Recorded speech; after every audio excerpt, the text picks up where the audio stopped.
Hello प्यारे दोस्तों, स्वागत है आपका इंटरव्यू क्लासेस में। बात करेंगे अपने 10th बोर्ड साइंस का पेपर जो होने वाला है 21 मार्च को, उसके कंप्लीट सोल्यूशन के बारे में। अगर आप चैनल पे नए हो तो चैनल को सब्सक्राइब जरूर कर लीजिएगा, वीडियो को दोस्तों के साथ शेयर करना बिल्कुल नहीं भूलें।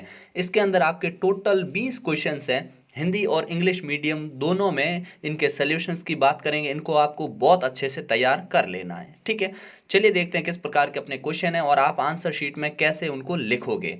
इसके बाद में आपके जो मैथ्स का पेपर होगा वो भी आपको यहाँ पे मिलेगा और संस्कृत का भी मिल जाएगा। ठीक है ना, तो चैनल को सब्सक्राइब जरूर कर लीजिएगा।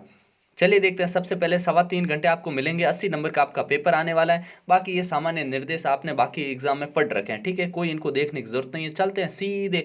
सबसे पहले जो 18 आपके एमसीक्यूज आएंगे उनके ऊपर सेक्शन ए के अंदर। सबसे पहला क्वेश्चन है अपना, निम्नलिखित में से कौन सी रासायनिक अभिक्रिया नहीं है? Which of the following is not a chemical reaction? तो कौन सी नहीं है? पहला है लोहे के पदार्थ पर जंग लगना, भोजन का पकना, बर्फ का पिघलना या कागज का जलना। तो पकना, जलना, ये सारे क्या है? केमिकल रिएक्शन है, लेकिन ये फिजिकल रिएक्शन है। मेल्टिंग ऑफ आइस, बर्फ का पिघलना जो है ये अपने भौतिक क्रिया है, रासायनिक नहीं है। ठीक है ना, तो सी ऑप्शन इसमें आपके करेक्ट हो जाएगा आंसर। ठीक है, नेक्स्ट वाला क्वेश्चन देखते हैं अपने। चींटी के डंक में कौन सा अम्ल उपस्थित होता है? आपको बताना है, बहुत ही इंपॉर्टेंट क्वेश्चन है। ठीक है ना, तो विच acid is present in ant sting? कौन सा होता है? Citric acid, methanoic acid, malic acid या एसिटिक एसिड? तो चींटी के डंक में हम जानते हैं कौन सा होता है, मेथनोइक होता है, जिसको हम क्या बोलते हैं, फॉर्मिक एसिड भी इसको बोला जाता है। ठीक है ना, मेथनोइक बोलो या फॉर्मिक बोलो, एक ही बात है। ठीक है, चलिए देखते हैं नेक्स्ट वाला क्वेश्चन अपने, क्वेश्चन नंबर 3। समतल दर्पण की फोकस दूरी होती है, the focal length of a plane mirror. Plane mirror की जो फोकल लेंथ होती है वो होती है इन्फिनिटी, अनंत, क्योंकि वो ऐसे सीधा होता है तो इसमें कर्व्ड होता ही नहीं है, तो फोकल लेंथ इसमें इन्फिनिटी होती है, अनंत होती है। ठीक है, अगला क्वेश्चन देखते हैं, क्वेश्चन नंबर 4। आकाश के नीले रंग का कारण क्या है? आकाश हमको ब्लू दिखाई देता है तो वो क्यों दिखाई देता है? ठीक है ना, ऑप्शन फर्स्ट है अपने प्रकाश का प्रकीर्णन, प्रकाश का विक्षेपण, प्रकाश का अपवर्तन या प्रकाश का परावर्तन। The reason for the blue colour of the sky is, बहुत इंपॉर्टेंट क्वेश्चन है। ठीक है ना, तो इसका करेक्ट आंसर क्या लिखेंगे? स्कैटरिंग ऑफ लाइट या डिफ्लेक्शन ऑफ लाइट या रिफ्लेक्शन ऑफ लाइट या रिफ्लेक्शन ऑफ लाइट, ये रिफ्रैक्शन है। ठीक है ना, तो इनमें से करेक्ट आंसर अपना कौन सा होगा? करेक्ट आंसर होगा अपना ए ऑप्शन, प्रकीर्णन, प्रकाश का प्रकीर्णन यानी स्कैटरिंग ऑफ लाइट। ठीक है, नेक्स्ट क्वेश्चन देखते हैं, क्वेश्चन नंबर 5।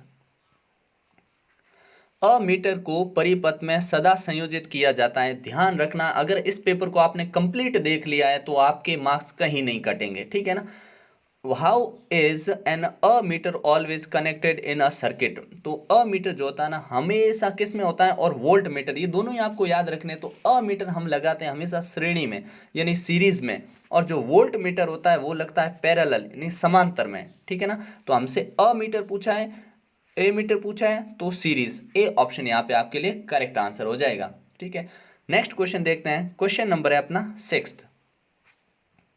लघु पतन के समय विद्युत धारा का मान हो जाता है, कहने का मतलब what is the value of electric current in the circuit at the time of short circuit? जब भी शॉर्ट सर्किट होता है तो धारा का मान में क्या परिवर्तन होता है या वो क्या हो जाती है, ये हमको बताना है। तो धारा का मान बहुत कम हो जाता है यानी बिकम्स वेरी लो, परिवर्तित नहीं होता है, डज नॉट चेंज बहुत अधिक बढ़ जाता है, इंक्रीजेज ग्रेटली या निरंतर परिवर्तित होता रहता है यानी चेंजेस कंटिन्यूअसली। तो करेक्ट कौन सा होगा? करेक्ट ऑप्शन होगा अपने बहुत अधिक बढ़ जाता है, इंक्रीजेस ग्रेटली, अचानक से बहुत अधिक बढ़ जाने के कारण अपने क्या होता है, लघु पतन होता है यानी शॉर्ट सर्किट हो जाता है। ठीक है ना, ध्यान रखिएगा। नेक्स्ट क्वेश्चन देखते हैं अपना, ऊर्जा के पिरामिड होते हैं, the pyramid of energy is, ये हमेशा कैसे होते हैं? इनमें फिक्स है, आपको याद ही रख लेना है। ठीक है, कैसे होते हैं? तो ये हमेशा सीधे, ऑलवेज स्ट्रेट, हमेशा सीधे होते हैं। ठीक है, नेक्स्ट क्वेश्चन देखते हैं, क्वेश्चन नंबर 8। मेडल किस पौधे पर प्रयोग किए? मेडल ने प्रयोग किस पे किए, मतलब on which plant did medal experiment, किस पे किए थे? तो मटर पे किए थे, मटर पे, किस पे? पी पे किए थे, या बोलो उद्यान मटर बोल सकते हैं, क्या? उद्यान मटर। ठीक है ना, इंग्लिश में बोलेंगे गार्डन पी। ठीक है ना, गार्डन पी। और इसका अगर हमसे नाम पूछ लेना, साइंटिफिक नेम, वैज्ञानिक नाम, तो बोलेंगे पाइसम, पाइसम सेटाइवम।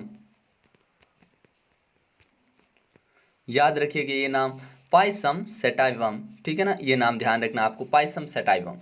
अगला क्वेश्चन है अपना कि अलैंगिक मुकुलन, अलैंगिक जनन मुकुलन द्वारा होता है, किसके अंदर होता है? जो अलैंगिक जनन तो होता है लेकिन मुकुलन मेथड से होता है, यानी asexual reproduction occurs through budding.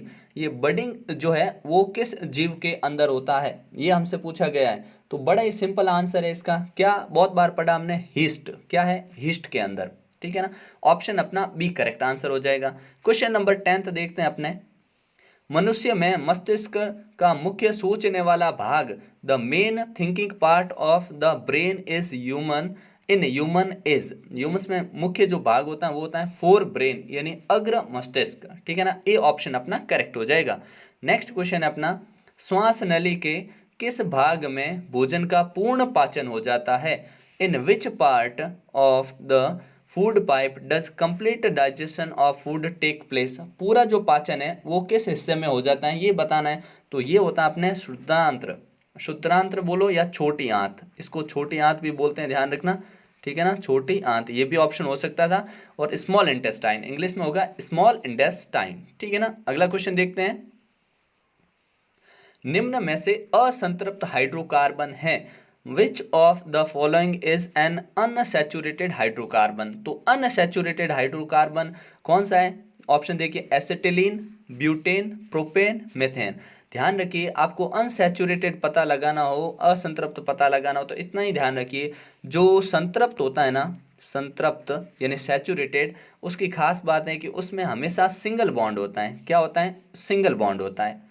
और अनसैचुरेटेड उसमें या तो डबल बॉन्ड होगा या ट्रिपल बॉन्ड, यानी द्विबंध होगा या त्रिबंध होगा। अब देखिए इसमें लिखा एसिटिलीन, ठीक है ना, तो हमको पता है एन, इन और है आइन, ठीक है, इस प्रकार से N, A N E, N, E N E, आइन, वाई एन ई, आइन, ठीक है, इन एन आइन, ठीक है, ये है। अब ये होता है अपने सैचुरेटेड यानी संतृप्त, ठीक है ना, संतृप्त, ठीक है ना, यानी सैचुरेटेड। ये दोनों होते हैं अनसैचुरेटेड, इसमें सिंगल बॉन्ड होता है, इसमें डबल बॉन्ड होता है, इसमें ट्रिपल बॉन्ड, त्रिबंध होता है, ये आपको याद रखना है, ठीक है ना। तो हमारे इधर आंसर हो जाएगा एसिटिलीन, ठीक है ना, एसिटिलीन, क्योंकि इसमें ईन लगा हुआ है, ठीक है ना। अगला क्वेश्चन देखते हैं अपने, क्वेश्चन नंबर है 13, ठीक है। एक विद्युत बल्ब जो है अपने 220 वोल्ट जनरेटर से जुड़ा हुआ है, यदि बल्ब में 0.5 एम्पियर विद्युत धारा प्रवाहित होती है तो बल्ब की शक्ति बतानी है। An electric bulb is connected to a 220 volt generator, if 0.5 ampere current flow through the bulb then the power of the bulb. तो इस बल्ब की आपको पावर बतानी है, तो पावर क्या होगी? पावर होगी अपने इसमें correct answer B option 110 watt, ठीक है ना, 110 वॉट करेक्ट आंसर होगा, ठीक है ना। अगला क्वेश्चन देखते हैं अपने, एक बिजली का बल्ब 220 वॉट और 50 वोल्ट, ये है वोल्ट और ये है वॉट, वॉट, ठीक है, और ये वी का मतलब वोल्ट, वोल्ट आधा ट, वोल्ट, ये ध्यान रखिएगा, ठीक है ना। ये पोटेंशियल डिफरेंस को मेजर करता है यानी विभवांतर को, और ये पावर यानी शक्ति का मात्रक होता है, ठीक है ना। और 110 वॉट द्वारा संचालित किया जाता है तो बिजली का उपभोग, an electric bulb is rated two 20 watt and 100 volt then it is operated on 110 watt volt, the power consumed will be. तो इसके द्वारा जो पावर इस्तेमाल की जाएगी वो आपके कितनी होगी? बड़ा ही सिंपल सा क्वेश्चन पूछा है, तो करेक्ट ऑप्शन हो जाएगा अपना, इसमें कितने बनेंगे? 25 वॉट, ठीक है ना, 25, अगर आप इसका सोल्यूशन करेंगे तो। अगर इनके आपको न्यूमेरिकल के सोल्यूशन भी चाहिए तो कमेंट सेक्शन में लिखिएगा, जो न्यूमेरिकल क्वेश्चन अलग से वीडियो मिल जाएगा आपको, ठीक है ना। फिर देखते हैं, सूर्य से आने वाले पराबैंगनी विकिरण पृथ्वी को सुरक्षा कौन प्रदान करती है? ठीक है ना, which what protect the earth from ultraviolet radiation coming from the sun? सूर्य से आने वाली उसे बचाता है ओजोन लेयर, ओजोन लेयर जिसका जो अपने O3 से इसको सिंबलाइज करते हैं, दिखाते हैं, ठीक है ना। नेक्स्ट क्वेश्चन है अपना, प्रकाश संश्लेषण की क्रिया के दौरान सभी हरे पौधों द्वारा अवशोषित सौर ऊर्जा का कितना प्रतिशत, सौर विकिरण का कितना प्रतिशत है वो प्रकाश संश्लेषण में यूज होता है। The percentage of solar radiation absorb by all green plant for the process of photosynthesis is about. तो आप जानते हैं कि अगर एक लेवल से दूसरे लेवल में एनर्जी जाती है ना, ऊर्जा का स्थानांतरण होता है ना, वो तो होता है 10%। कितने परसेंट? 10%। लेकिन यहाँ पे जो ग्रीन प्लांट्स है, हरे पौधे हैं, वो रेडिएशन लेते हैं, कहने का मतलब सोलर रेडिएशन यानी सौर ऊर्जा लेते हैं, वो 1% इस्तेमाल होती है। ध्यान रखिएगा, कितने परसेंट? ओनली 1%। ठीक है ना, तो 1% का इस्तेमाल वो कर पाते हैं। अगला क्वेश्चन अपना C3H8 सजातीय श्रृंखला से संबंधित है, मतलब ये कौन सी होमोलोगस सीरीज से है, आपको ये दिखाना है। तो अगर आप इसका स्ट्रक्चर बना के करें तो और अच्छी बात है, नहीं तो इसमें इतना कोई खास क्वेश्चन नहीं है। तो आप सीधा ऑप्शन, अपना ऑप्शन टिक करते हैं, कौन सा? एल्केन, क्योंकि सब में सिंगल बॉन्ड बनेगा आपके। ठीक है, चलिए देखते हैं, सिंगल बॉन्ड बनेगा तो एल्केन्स, एल्केन्स बनेगा। ठीक है, ऑप्शन अपना सी करेक्ट आंसर हो जाएगा। नेक्स्ट क्वेश्चन देखते हैं अपने लास्ट, जो 18वां एमसीक्यू का लास्ट क्वेश्चन, अमीबा द्वारा प्रकाश का प्रकार का पोषण, मतलब अमीबा में कौन से टाइप का पोषण होता है? Amoeba shows following kind of nutrition, बहुत इंपॉर्टेंट क्वेश्चन है। तो अमीबा में किस टाइप का होता है? तो प्राणी संभोजी पोषण यानी होलोजोइक न्यूट्रिशन होता है। ठीक है ना, ध्यान रखिएगा। अब आते हैं अपने एग्जाम में जो फिलिप्स पूछे जाने वाले 6, वो मोस्ट इंपॉर्टेंट। ठीक है, नोट कर लीजिएगा इनको अच्छे ढंग से। पहला पूछा है कि CaOCl2 का प्रचलित नाम क्या है? तो इसको विरंजक चूर्ण कहते हैं। ठीक है ना, क्या? विरंजक, विरंजक चूर्ण, विरंजक चूर्ण। इंग्लिश वाले लिखेंगे इसको ब्लीचिंग पाउडर, ब्लीचिंग पाउडर। ठीक है ना, ध्यान रखिएगा। क्या बोलेंगे? या तो बोल दो आप, हिंदी वाले बोलेंगे ब्लीचिंग पाउडर भी लिख सकते हैं, लेकिन आपके लिए विरंजक चूर्ण बेस्ट है, क्योंकि हिंदी मीडियम में, और इंग्लिश मीडियम में लिखेंगे ब्लीचिंग पाउडर। इसका फॉर्मूला भी पूछा जाता है। ठीक है ना, अगला क्वेश्चन है, भ्रूण को मां के रुधिर से पोषण नामक संरचना प्रदान करती है। तो हिंदी में इसको अपरा इस प्रकार से भी बोला जाता है, नहीं तो इसको ये भी लिख सकते हैं प्लेसेंटा। क्या लिखेंगे? Placenta, placenta. ठीक है ना, इंग्लिश मीडियम में इसको क्या लिखेंगे? प्लेसेंटा, स्पेलिंग PLACENTA, इस प्रकार से। ठीक है ना, प्लेसेंटा।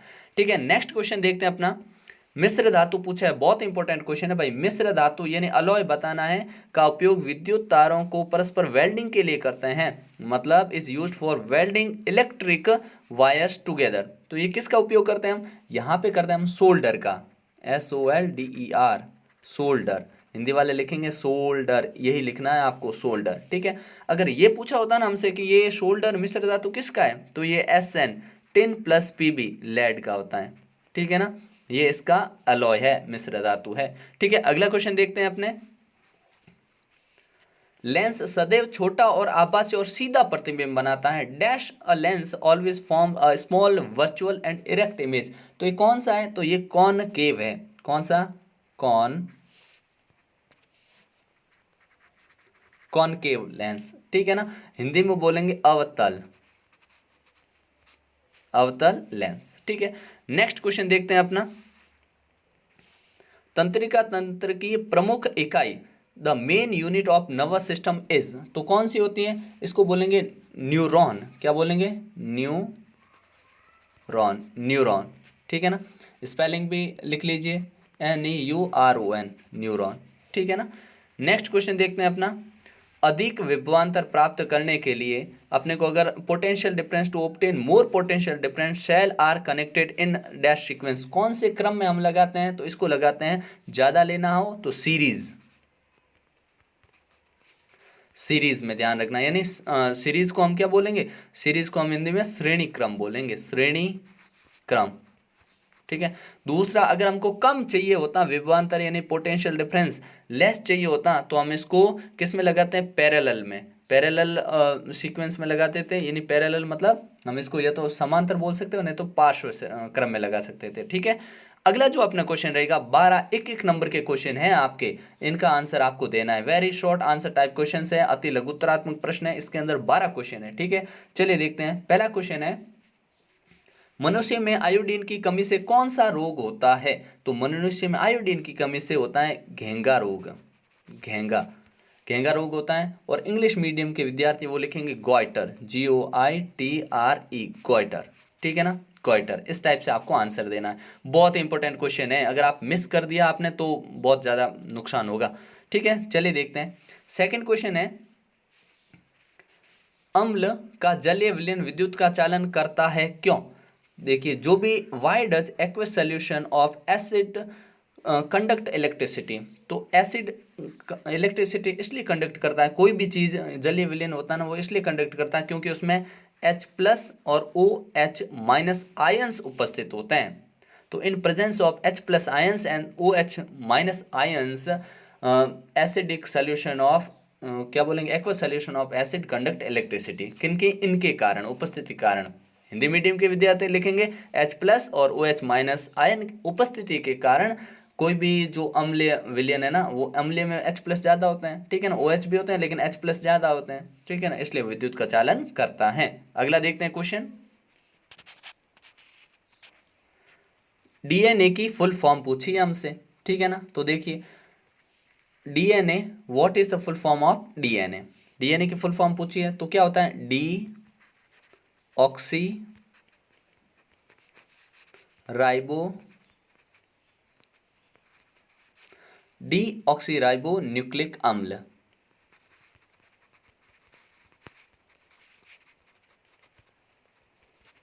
ठीक है ना, इस प्रकार से लिखना आपको।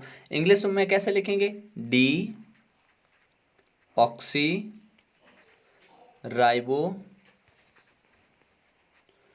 Nucleic acid. ठीक है ना, इस टाइप से हम आंसर लिखेंगे। नेक्स्ट क्वेश्चन है अपना कि पारितंत्र में अपमार्जकों की क्या भूमिका है? लिखिए, बहुत इंपॉर्टेंट क्वेश्चन है। What is the role of scavengers in the ecosystem? Right, आपको ये लिखना है। तो क्या लिखेंगे कि स्क्वेंजर्स आर वेरी इंपॉर्टेंट और essential role of in our ecosystem is they decompose the decay material in our nature.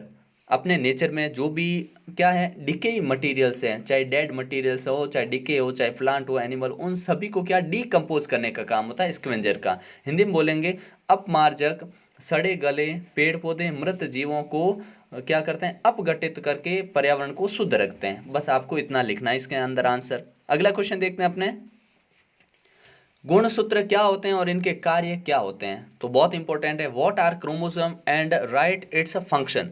तो क्रोमोसोम क्या होते हैं, ये एक जेनेटिक मटेरियल्स होते हैं which are responsible for transfer inherent characters to generation. ये क्या करते हैं, क्रोमोसोम जो आनुवांशिक लक्षण होते हैं उनको एक पीढ़ी से दूसरी पीढ़ी में भेजने का कार्य करते हैं। और ये क्या होते हैं, एक आनुवांशिक पदार्थ होता है, ठीक है ना, ये आपको लिखना है। ठीक है, अगला क्वेश्चन देखते हैं अपने, 2 मीटर फोकस दूरी वाले किसी अवतल लेंस की क्षमता ज्ञात कीजिए। Find the power of a concave lens of focal length 2 metre. तो आप जानते हैं कॉनकेव लेंस की अगर हमें फोकल लेंथ बोली है तो फोकल लेंथ जो होगी इसमें माइनस में होती है, तो ये होगी -2 मीटर। कॉनकेव में ध्यान रखिएगा कि ये माइनस में होती है, -2 मीटर। और हमको क्या चाहिए इसमें, फाइंड द पावर, पावर चाहिए। पावर चाहिए तो पावर होते हैं P = 1/f। P = 1/f, ये फॉर्मूला होता है। तो हमने लिखा 1/-2, f की वैल्यू हमें पता है, हमने लिखा -2। अगर हम इसको डिवाइड करें मतलब हाफ लिखना है तो 0.5 आएगा, और क्योंकि माइनस आगे रहेगा इसको डिवाइड करने पे ये आंसर आया। अच्छा, ये अपने पावर ऑफ लेंस, लेंस की क्षमता का मात्रा क्या होता है, ये होता है अपना डायप्टर, डायप्टर, ठीक है ना। तो इसके पीछे हम लिख देंगे डी, ठीक है ना। ये तो अपने इसका करेक्ट आंसर क्या रहेगा, करेक्ट आंसर रहेगा -0.5 डी यानी डायप्टर, ठीक है। अगला क्वेश्चन देखते हैं, प्रकाशानुवर्तन किसे कहते हैं? What is called phototropism. तो बहुत ही इजी और शानदार क्वेश्चन है कि प्रकाश की ओर गति करने वाले पौधे जो होते हैं उनको प्रकाशानुवर्तन कहते हैं, उस गति को प्रकाशानुवर्तन कहते हैं। और इंग्लिश मीडियम वाले विद्यार्थी लिखेंगे the growth of shoot towards the sunlight, ठीक है ना, उसको बोलेंगे हम क्या बोलेंगे, opposite to the opposite to the root, ठीक है ना, it is called phototropism. Root के अपोजिट होती हैं और टूवर्ड्स होते हैं सनलाइट के, ठीक है। नेक्स्ट क्वेश्चन देखते हैं अपने, वायु में जलाने से पूर्व मैग्नीशियम रिबन को साफ क्यों किया जाता है? क्यों? क्योंकि देखिए ये अपने पास है Mg और ये अपने पास है ऑक्सीजन, एनवायरनमेंट में पड़ी है, तो ये जब रिएक्शन करेगी तो बनेगा MgO, ये बनेगा। अब इसको बैलेंस करूं तो यहाँ ऑक्सीजन 2 है तो इसके आगे 2 लगे, यहाँ मैग्नीशियम डबल हो गए तो ये बैलेंस भी हो गई।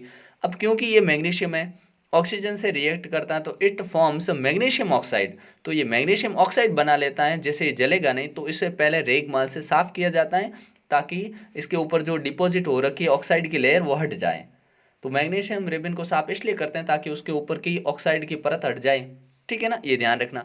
अगला क्वेश्चन है अपना, भर्जन और निस्तापन किसे कहते हैं? ठीक है, what is roasting and calcination? तो ध्यान रखिएगा, बड़ा ही सिंपल है, ये और ये अलग अलग से सुनना।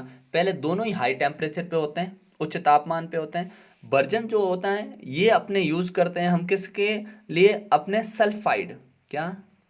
Sulphide, sulphide. जो रोस्टिंग होता है अपने, पहले बात हम रोस्टिंग की कर लेते हैं, ठीक है ना। सल्फाइड ओर के लिए इसका इस्तेमाल करते हैं और इसका करते हैं कार्बोनेट, कार्बोनेट, कार्बोनेट ओर के लिए करते हैं, ठीक है। और इसमें सल्फाइड वर्जन करते हैं ना, इसमें एयर, वायु होती है, वायु की उपस्थिति में होता है, वायु की उपस्थिति, उपस्थिति। और ये क्या होता है? ये होता है लिमिटेड एयर, यानी वायु सीमित मात्रा में होती है, सीमित वायु,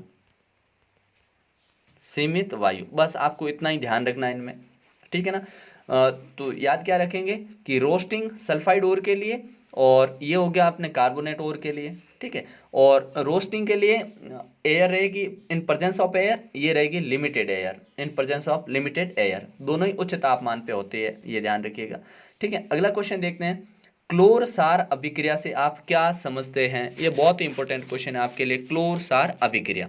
तो चलिए क्या बोलेंगे आप, जब भी अपने रिएक्शन करवाते हैं किसकी? NaCl, aqueous solution of NaCl। क्या होता है एक्वस सोल्यूशन ऑफ NaCl? अगर NaCl, ये C यहाँ पे बड़ा लिखना पड़ेगा, NaCl प्लस H2O, जब इन दोनों की हमने रिएक्शन करवाई, इनमें जब हमने इलेक्ट्रिसिटी, यहाँ पे क्या? इलेक्ट्रिसिटी, विद्युत प्रवाहित करवाई, इसमें विद्युत, विद्युत प्रवाहित करने पर ये क्या फॉर्म करेगा? यहाँ पे एक चीज बनेगी, क्या? NaOH, sodium hydroxide plus chlorine Cl2 plus H2 hydrogen, ये फॉर्मेशन होगा। अब सुनिएगा, ये ध्यान रखना, आपसे कभी कभी पूछते हैं कि ब्राइन क्या है, व्हाट इज ब्राइन? तो aqueous solution of NaCl is called brine, ये ब्राइन ध्यान रखना, इसको ब्राइन बोलते हैं।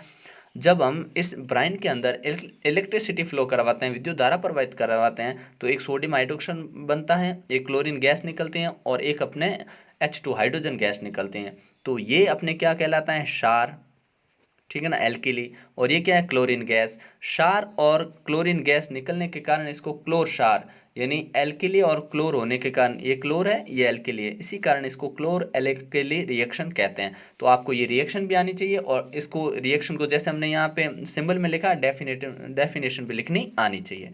अगला क्वेश्चन देखते हैं अपने, दर्पण सूत्र लिखिए, राइट द मिरर फॉर्मूला। उस दर्पण का नाम बताइए जो बिंब का सीधा और आवर्धित प्रतिबिंब बना सके। मतलब name the mirror which can form an erect and magnified large image of the object. तो देखिए पहले हम लिखते हैं दर्पण सूत्र, मिरर फॉर्मूला, जो कि बहुत ईजी है, क्या है? 1/f is equal to 1/v plus 1/u, ये दर्पण सूत्र है, मिरर फॉर्मूला है, ठीक है। अब आपको उस मिरर का नाम बताना है, तो आप जानते हैं वो मिरर कौन सा है? कॉनकेव मिरर, कॉनकेव मिरर, ठीक है ना। इन्हें अवतल दर्पण, अवतल दर्पण, ठीक है ना। अवतल दर्पण क्या करता है? ये मैग्नीफाइड और इरेक्ट इमेज बनाता है, मतलब सीधी और आवर्धित बड़ा प्रतिबिंब बनाने में काम आता है, ठीक है। अगला क्वेश्चन है अपना, रेडॉक्स अभिक्रिया किसे कहते हैं? इसका एक एग्जाम्पल लिखना है, ठीक है ना। तो रेडॉक्स अभिक्रिया क्या होती है? एक ऐसा रिएक्शन जिसमें दोनों चीजें हो, क्या? डिकम्पोज, क्या बोलेंगे इसको अपने, ऑक्सीडेशन और reduction both happen in a reaction is called redox reaction, ठीक है। जिसमें उपचयन अपचयन दोनों होते हैं उसे हम रेडॉक्स अभिक्रिया कहेंगे। इसका एग्जाम्पल यहाँ लिखता हूँ मैं, अगर कॉपर का रिएक्शन, ये बड़ी फेमस है और अपने बुक में ये अच्छे से दे रखे, तो इसी को आप याद रखना। ठीक है ना, ये इस टाइप से। ठीक है, अब देखिए कॉपर का जब रिएक्शन H2O के साथ करवाया तो कॉपर ऑक्साइड बना और हाइड्रोजन गैस निकली। ठीक है, तो यहाँ देखिए इसके साथ ऑक्सीजन नहीं था, कॉपर के साथ इधर ऑक्सीजन आ चुका है, तो इसको बोलेंगे ऑक्सीडेशन। इसको क्या बोलेंगे? ऑक्सीडेशन। और हिंदी वाले बोलेंगे उपचयन, उपचयन। ठीक है, दूसरा देखो यहाँ पे वाटर में H मतलब O था, लेकिन इधर हाइड्रोजन अकेली रहेगी, ऑक्सीजन निकल गया, इसको बोलेंगे रिडक्शन, यानी हिंदी वाले बोलेंगे अपचयन। ठीक है ना, ये ध्यान रखिएगा, बड़ा ही सिंपल था। सेक्शन बी पे आते हैं, यहाँ से अपने लिए शॉर्ट आंसर टाइप क्वेश्चंस मिलेंगे, लघुत्तरात्मक प्रश्न, यानी 2-2 नंबर वाले क्वेश्चन अपने लिए यहाँ पर है। ठीक है, चलिए देखते हैं। सबसे पहला बोला कि धोने का सोडा और बेकिंग सोडा के दो दो प्रमुख उपयोग बताइए। तो चलिए देखते हैं। सबसे पहले धोने का सोडा जो होता है ना, वॉशिंग सोडा जिसको हम बोलेंगे, मेकिंग हार्ड, इससे क्या बनाते हैं हम? हार्ड वाटर जो होता है उसको सॉफ्ट वाटर में काम करते हैं। मतलब mention 2 uses of washing soda है, तो पहला इसका लिख देंगे वॉशिंग सोडा का, making hard water to soft water. ठीक है, मतलब जल की कठोरता को दूर करने के लिए। और दूसरा हम इसमें लिख देंगे it is use in soap industry, इसका यूज़ करते हैं हम साबुन निर्माण उद्योग में करते हैं। ठीक है, दूसरा हम बात करेंगे बेकिंग सोडा की, तो बेकिंग सोडा कहाँ यूज़ होता है? एक तो ये फूड इंग्रेडिएंट है, ठीक है, भोजन में इस्तेमाल इसका किया जाता है खस्ता पकौड़ा बनाने में। एक एंटासिड की फॉर्म में यूज़ होता है, ठीक है ना, एंटासिड के रूप में यूज़ करते हैं। और एक ये फायर एक्सटिंग्विशर, याद रखिएगा, आग बुझाने में भी इसका इस्तेमाल फायर एक्सटिंग्विशर के रूप में किया जाता है। ठीक है, नेक्स्ट वाला क्वेश्चन देखते हैं अपने। न्यूरॉन तंत्र का आपको चित्र बनाना है। ठीक है ना, तो बहुत ही सिंपल है, आपने बहुत बार बना रखा होगा, इस टाइप से अपने बनता है। ठीक है ना, ठीक है, अब मान लीजिए अपना ये जो न्यूरॉन है इस टाइप से बना दिया है। ठीक है, यूं बना देना आपको। ठीक है, ऐसे टेल बनानी है पीछे। ठीक है, फिर यहाँ पे अपने सेल बॉडी हो जाएगी और इसको इस टाइप से ही बनाएंगे आप। ठीक है, यहाँ पे न्यूक्लियस शो कर देंगे। ठीक है, और यहाँ पे इस प्रकार से। ठीक है, ये होगा अपने। ठीक है, इसको न्यूक्लियस बोलते हैं, सेल बॉडी, और इसके अंदर ये पार्ट होगा, इसको साइटोप्लाज्म, ये केंद्रक है, ये साइटोप्लाज्म में जीव द्रव्य है। ठीक है, यहाँ पे जो ये इस प्रकार के होंगे ये अपने एक्सॉन हो जाएंगे। ठीक है, और ये लास्ट इसकी पूंछ हो जाएगी, एंड हो जाएगा। ये वाले जो ऐसे तंतु होंगे इसको डेंड्राइट बोल देंगे। ठीक है ना, तो ये ऐसे आपको बना देना है। ठीक है, चलिए नेक्स्ट क्वेश्चन देखते हैं। उभयधर्मी ऑक्साइड क्या होते हैं? दो उभयधर्मी ऑक्साइडों के नाम आपको लिखने हैं। तो उभयधर्मी ऑक्साइड यानी what are amphoteric oxide, give example of two amphoteric oxide. तो बहुत ही सिंपल क्वेश्चन है। ऐसे ऑक्साइड जो अपने एसिड और बेस यानी अम्ल और क्षार दोनों से क्रिया कर सकते हैं, दोनों से क्रिया करके जल और लवण बनाते हैं, उन्हें उभयधर्मी ऑक्साइड कहते हैं। ठीक है, इसके दो उदाहरण हो जाएंगे Al2O3 एल्यूमिनियम ऑक्साइड, और एक हो जाएगा अपने ZnO जिंक ऑक्साइड। ठीक है ना, तो क्या लिखेंगे? एम्फोथेरेटिक ऑक्साइड क्या बोलेंगे? The metal oxide which react with both acid and base is called amphoteric oxide. ठीक है, नेक्स्ट वाला क्वेश्चन देखते हैं अपने।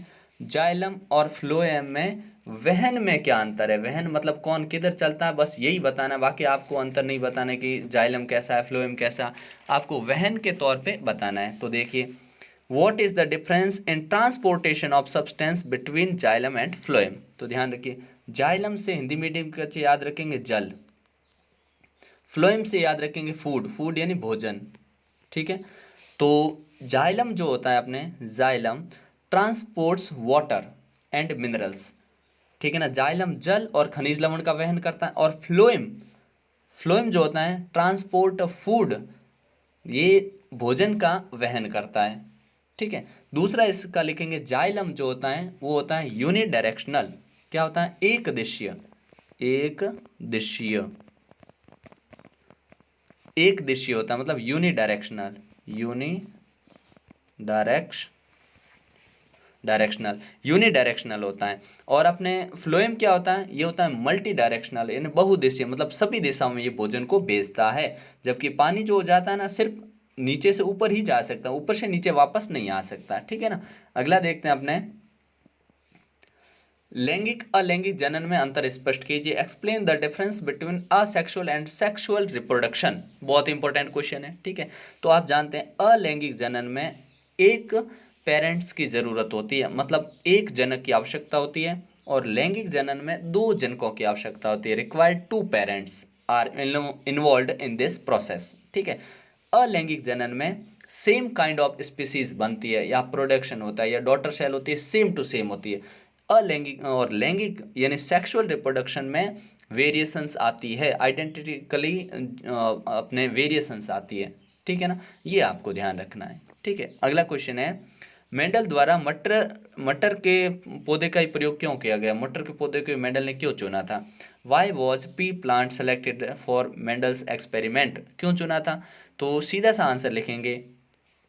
पहला था, it is easy to found in the biosphere, पहले ये आसानी से मिल जाता था। It is easy to grow, इसको उगाना आसान था, ठीक है।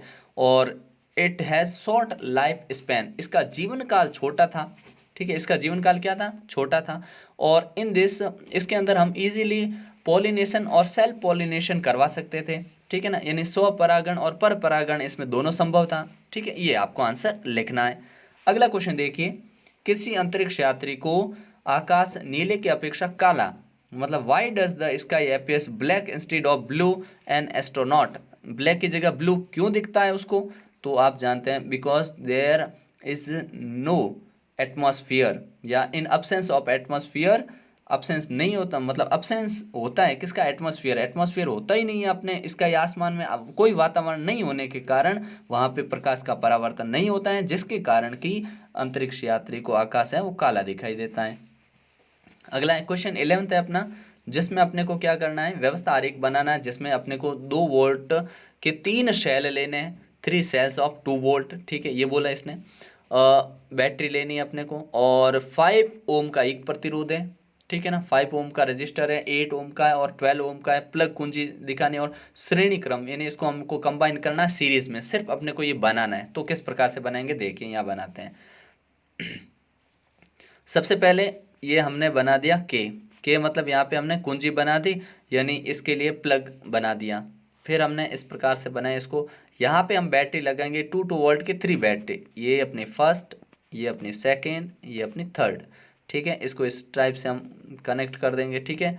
छोटे से बड़े को कनेक्ट करें, इसको, इसको और फिर इसको, ऐसे हमने लगा दिया, ठीक है। ये बैटरी ऐसे गई, और अपने को रजिस्टर कितने लगाना है? ये 5 ओम का, ये अपने हो जाएगा 8 ओम का, और ये हो जाएगा अपने 12 ओम का। तो 5 ओम, 12 ओम और 8 ओम है पहले, फिर 12 है, ठीक है ना।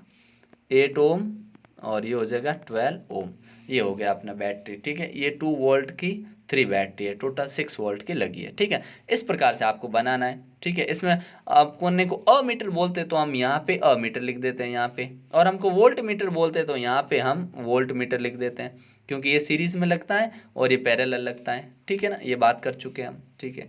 अगला है, पारितंत्र के कितने प्रकार के घटक होते हैं?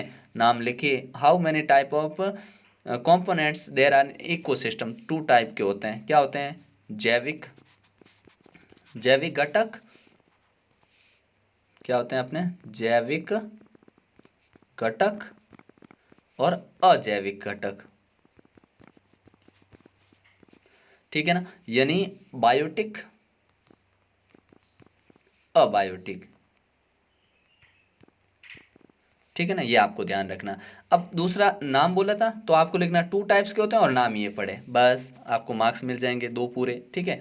अगला बोला है, मानव हृदय का नामांकित चित्र, draw a label diagram of human heart, ये 2 मार्क्स का क्वेश्चन है, आपको लिखना है, ठीक है ना। आप आराम से बना सकते हैं। नेक्स्ट क्वेश्चन पे चलते हैं अपने। यहाँ से अपने को 3-3 नंबर के क्वेश्चन, और अपने को इनमें क्या रहेगा?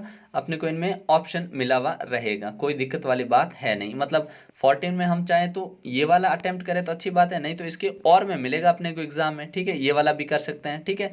तो क्या पूछा है? प्रकाश के अपवर्तन से आप क्या समझते हैं? मतलब what do you understand by the refraction of light, ठीक है। उसके बाद में पूछा है कि आपको अवतल दर्पण की सहायता से, मतलब आपको किसका यूज करना है? अपने कॉनकेव मिरर का यूज करते हुए ये जो कंडीशंस हैं ये अप्लाई करनी है, ठीक है। चलिए बनाते हैं अभी हाथों हाथ, ठीक है ना। बहुत इजी क्वेश्चन है और बहुत इंपॉर्टेंट है, एग्जाम में आएगा, समझ लीजिए, ठीक है ना। तो अपवर्तन क्या होता है, तो पहले देखिए इंग्लिश मीडियम वाले क्या लिखेंगे कि the transfer of light from denser medium to lesser medium या rare medium is called refraction of light. ठीक है ना, प्रकाश का सघन माध्यम से विरल माध्यम के अंदर जाने का जो होता है वो अपवर्तन कहलाता है। ठीक है, अब हमसे पूछा है कि आपको दर्पण का इस्तेमाल करते हुए आपको क्या करना है, एक तो object is located at the centre of curvature, centre of curvature पे हो तब बना के दिखाइए, एक फोकस पे हो तब बनाइए। चलिए दोनों ही बनाते हैं हम। इस प्रकार से हमने अवतल दर्पण बनाया। ठीक है, बहुत ही बेहतरीन ढंग से बनाना, और पीछे ये जो पीछे कर रखा ना ये वाला जो ये बताना जरूरी है, क्योंकि ये रिफ्लेक्टिंग सरफेस का पता लगाने के लिए जरूरी है। यहाँ से अपनी मेन जो लाइन है वो जाएगी, यहाँ पे हम एफ रख देंगे, यहाँ पे हम सी रख देंगे। आप इसको और बेहतर ढंग से बनाना, ठीक है ना। ये बनाया। अब ऑब्जेक्ट कहाँ है, हमने सी पे ही रखा, यहाँ पे एक ऑब्जेक्ट लगा दिया। अब लाइन ऐसे जो जाएगी रे वो हमेशा फोकस से निकलेगी इस टाइप से, ठीक है ना, इस टाइप से। और दूसरी जो फोकस से जाएगी वो हमेशा पैरेलल हो जाएगी। ठीक है, तो ये वापस ऑब्जेक्ट यहाँ बनेगा, तो यहाँ पे ए बी, तो ये बनेगा अपने वापस ए डैश और यहाँ पे बी डैश। ठीक है, तो अब इसका नेचर क्या होगा देखना, साइज रही सेम के सेम साइज। ठीक है, जितना यहाँ ऑब्जेक्ट था अपने ये वाला ऑब्जेक्ट जितना था नीचे भी उतना ही बना। ठीक है ना, तो सेम साइज रही। दूसरा रियल में बनी है, बिल्कुल बनी है, और इन्वर्टेड यानी आकार में बराबर, वास्तविक और उल्टी बनी है, और लोकेशन क्या है, एट द सेंटर यानी वक्रता केंद्र पर बनी है। ठीक है ना, ये पहली इमेज इस प्रकार से बनाएंगे। दूसरी देखिए क्या लिखेंगे, दूसरी अपनी फोकस पर हो। चलिए बनाइए, ये पड़ा आपने मिरर। ठीक है, ये पीछे इस प्रकार से बना देंगे। ये एक जो अपनी पोल से निकलती हुई ये लाइन है, ये अपना यहाँ पे लिख देंगे फोकस, यहाँ पे लिख देंगे सेंटर ऑफ कर्वेचर। फोकस पे कोई ऑब्जेक्ट है, ये पड़ा ऑब्जेक्ट, इसका नाम रख दो ए बी। इस प्रकार से ही लिखना आपको एग्जाम में ताकि पूरे मार्क्स मिले। और इस पे जो एक लाइन अपने ऐसे पैरेलल जाएगी वो तो हमेशा फोकस से ही निकलेगी। सही निकालते हैं इसको, ये फोकस से निकलेगी। ठीक है, ये यहाँ से फोकस से निकल गई। दूसरी जो लाइन है यहाँ से सेंटर ऑफ कर्वेचर से जाएगी, तो इस टाइप से आपको इसको ड्रॉ करना पड़ेगा ऐसे। ठीक है ना, थोड़ा सा ऐसे सेंटर ऑफ कर्वेचर से इस टाइप से जाएगी। ठीक है, तो ये बनेगी क्या, एक्सट्रीमली यूज, ये बहुत बड़ी इमेज बनेगी, बहुत ही बड़ा प्रतिबिंब बनेगा, रियल में बनेगा, इन्वर्टेड उल्टा भी बनेगा, और एट इन्फिनिटी अनंत पे बनेगा।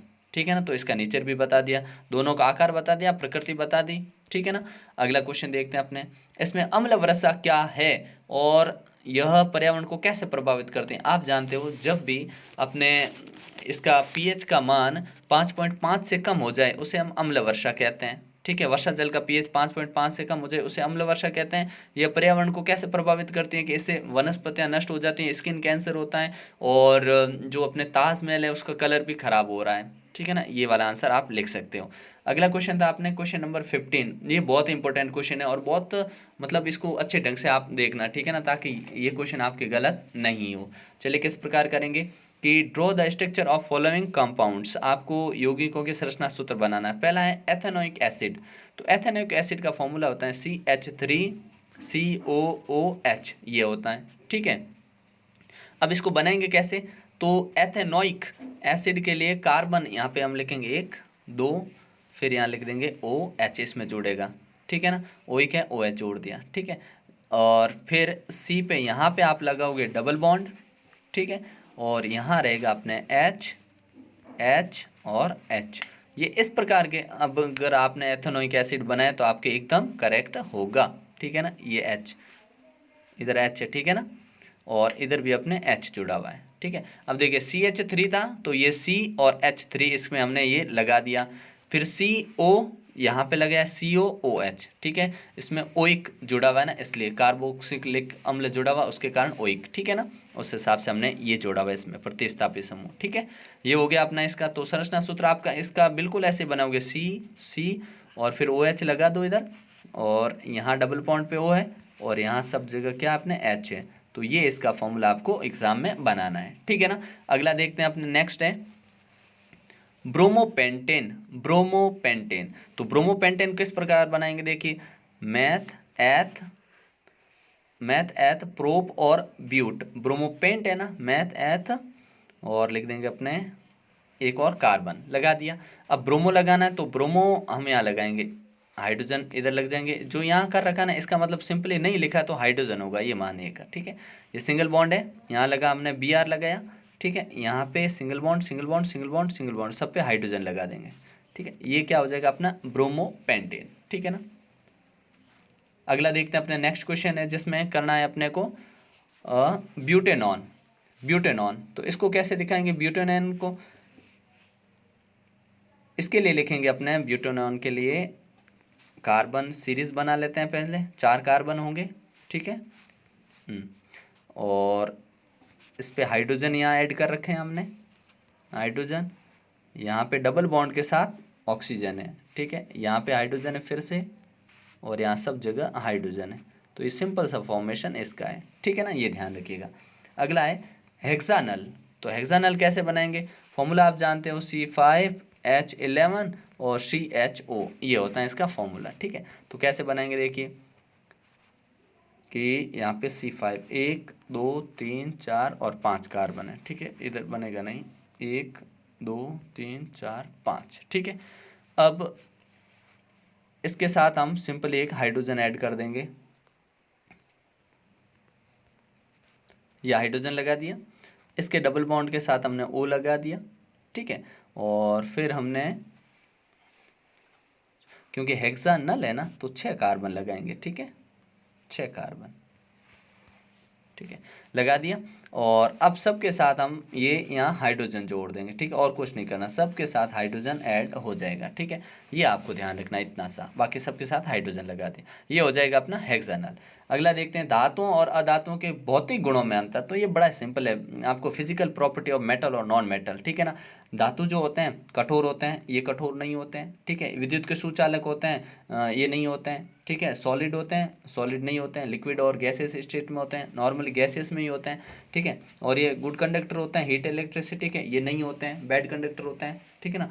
और ये अपने तन्यता, इसमें तन्यता डक्टिलिटी शाइनिंग ये पाए जाते हैं, इसमें तन्यता और डक्टिलिटी शाइनिंग वाला, चमक वाला और आघातवर्धन ऐसे गुण नहीं पाए जाते हैं, ठीक है ना। ये हो गए उनके कैरेक्टर्स, बड़े आसान था। प्रकाश संश्लेषण की प्रक्रिया क्या है, अति आवश्यक अवयव लिखिए। तो देखिए आपको लिखना प्रोसेस ऑफ फोटोसिंथेसिस। तो देखिए ये अपने जो एनवायरनमेंट से CO2 कार्बन डाइऑक्साइड गैस और H2O ये प्लांट लेते हैं इन प्रेजेंस ऑफ किसके, एक तो अपने होता है सनलाइट और एक होता है क्लोरोफिल यानी सूर्य का प्रकाश, ये आपको याद रखना है, ठीक है ना। सूर्य का प्रकाश इस्तेमाल होता है और क्लोरोफिल, ठीक है ना। तो इसका इस्तेमाल करके ये C6H12O6 plus H plus O2 plus H2O ये बनाते हैं, ठीक है ना। और क्या बनाते हैं, O2 ऑक्सीजन भी निकलते हैं और H2O ये भी निकलता है, ठीक है ना। तो ध्यान रखना है कि ये प्रोसेस पूरा आपको ध्यान रखना है। कार्बन डाइऑक्साइड है, जल है, सूर्य का प्रकाश और क्लोरोफिल की उपस्थिति में ग्लूकोज बनाते हैं, ऑक्सीजन गैस बनाते हैं और H2O रिलीज होता है। इसको हम प्रकाश संश्लेषण की क्रिया कहते हैं। ये इसका आवश्यक अंग।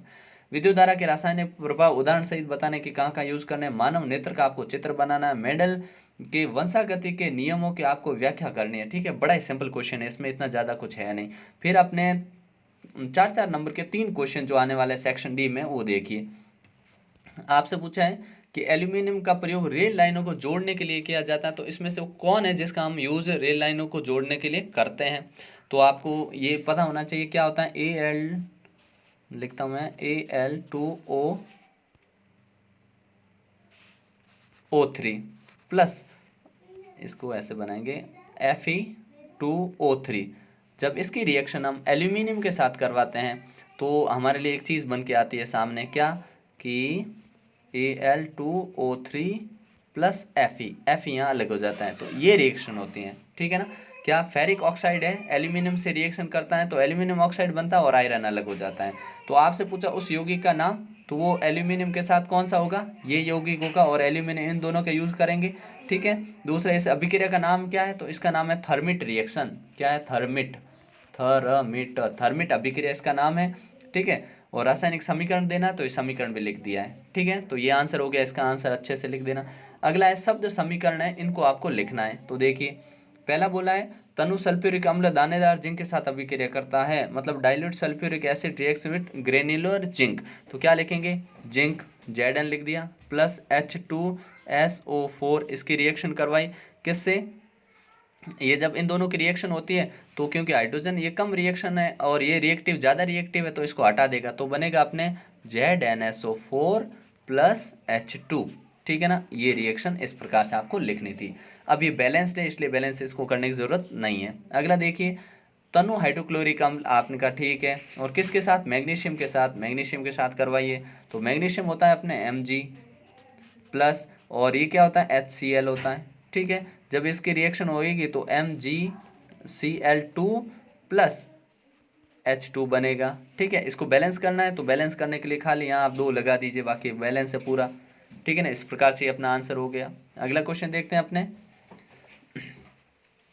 कोई अपने पास अवतल दर्पण के सामने कोई वस्तु रखी है तो आपको ये बताना है कि उसके अंदर हमें प्रतिबिंब 3 गुना आवर्धित करके देखना है, एक ये वाला, और फिर है गोलीय दर्पण की वक्रता त्रिज्या ये दे रखी है, फोकस दूरी क्या होगी, ये बड़े सिंपल क्वेश्चन है। ठीक है ना, एक तो इसको आप 3 गुना आवर्धित करने के लिए दूरी निकालनी है, दूसरा गोलीय दर्पण की वक्रता त्रिज्या कितनी है, वक्रता त्रिज्या कितनी है, आर यहाँ पे दे रखी है अपने को 20 सेंटीमीटर, कितना दे रखा है 20 सेंटीमीटर, और हमसे फोकस दूरी पूछी है। तो रेडियस जो होती है फोकस दूरी की क्या होती है अपने, हम कहेंगे डबल होती है, तो ये डबल है तो इसको हाफ करेंगे, मतलब अपने को फोकल लेंथ चाहिए तो r/2 कर देंगे तो अपने 10 सेंटीमीटर इसका आंसर हो जाएगा। ठीक है ना, अगला भी बड़ा सिंपल क्वेश्चन पूछा था कि आपतित किरण समतल दर्पण में 30 डिग्री का आपतन कोण बनाते हैं तो परावर्तन कोण भी सेम होगा, 30 डिग्री का होगा। ठीक है ना, if the incident ray makes an angle of incidence 30 degree then reflected angle also will be 30 degree. ठीक है ना, बड़ा ही सिंपल है। इसका और वाला क्वेश्चन देखिए, रीजन बताना आपको, प्लेटिनम सोना चांदी इनके आभूषण, प्लेटिनम गोल्ड सिल्वर इनके ज्वेलरी बनाने में, ज्वेलरी बनाने में क्यों यूज़ करते हैं, तो सिंपल से आप जानते हैं, because they have shining, they are less reactive in environment, वो प्रकृति में बहुत ही कम अभिक्रियाशील होते हैं, इनमें तन्यता का गुण पाया जाता है, आघात वर्तनीय होते हैं, इसके कारण इनका यूज़ हम करते हैं। ठीक है, the property of less reactive and ductile and malleability is high, so we use these क्या बोलेंगे, metals are used in making jewellery. ठीक है ना, अगला देखिए, सोडियम पोटेशियम लिथियम को तेल के अंदर क्यों रखते हैं, तो because they are highly reactive, ये हाईली रिएक्टिव होते हैं, they react with water and oxygen, oxygen और पानी के साथ अभिक्रिया करते हैं, इसलिए इसको तेल में ही डुबा के रख देते हैं। अगला क्वेश्चन हमसे पूछा है कि 20वां, आपको बताना है कि ऑक्सीजन के साथ संयुक्त होकर धातुएं ऑक्साइड बनाती है, समीकरण दीजिए। पहला तो ये, फिर पूछा है भाप की आयरन के साथ बताने, साबुन अपमार्जक में साबुन की सफाई प्रक्रिया बतानी, ये मोस्ट इंपॉर्टेंट क्वेश्चन है, इनको आपको तैयार ही करना है। ठीक है, वायवीय अवायवीय श्वसन, या अथवा में मिलेगा आपको, जिसमें बोला वायवीय अवायवीय यानी एरोबिक एनारोबिक रेस्पिरेशन में अंतर बताना है, धमनी शिरा में बताना है, इंसुलिन की कमी से डायबिटीज होता है ये वाला बताना है, धमनी शिरा में भी आप जानते हो बड़े सिंपल डिफरेंस है। ठीक है ना, ये ध्यान रखना। आर्टरी और आपको वेंस में पूछा तो आर्टरी में पूछा जाए क्या, it generally transfer the oxygenated blood. ठीक है, इसमें ऑक्सीजनेटेड ब्लड चलता है, इसमें डीऑक्सीजनेटेड यानी ऑक्सीकृत खून इसमें चलता है, इसमें वी ऑक्सीकृत खून चलता है। ठीक है, और धमनी जो होती है ये क्या करती है, अपने हार्ट से पूरी बॉडी में ट्रांसफर करती है खून को, और ये पूरी बॉडी से हार्ट में लेकर आने वाली है। ठीक है ना, और ये क्या होती हैं, इनकी वॉल थिक होती है, मोटी होती है, और इनके थिन होती है, दीवारें इनकी जो होती हैं पतली होती है धमनी की। ये सिंपल सी चीज़ें हैं। ठीक है ना, ये आपको करना है। अग्नाशय से किस हार्मोन का स्त्रावण होता है, तो आप जानते हो अग्नाशय से किस हार्मोन, तो यहाँ पे इंसुलिन हार्मोन निकलता है अपना अग्नाशय से। ठीक है, ये वाला क्वेश्चन है, ये आपका पेपर है, इसको अच्छे से तैयार कर लीजिएगा ताकि आपके कोई क्वेश्चन गलत नहीं हो, आपका पेपर शानदार जाए। कमेंट सेक्शन में बताइएगा कि आपको और किसी टॉपिक पे वीडियो चाहिए तो कमेंट सेक्शन में आप लिख सकते हैं। मिलते हैं नेक्स्ट पार्ट में, तब तक के लिए जय हिंद जय भारत।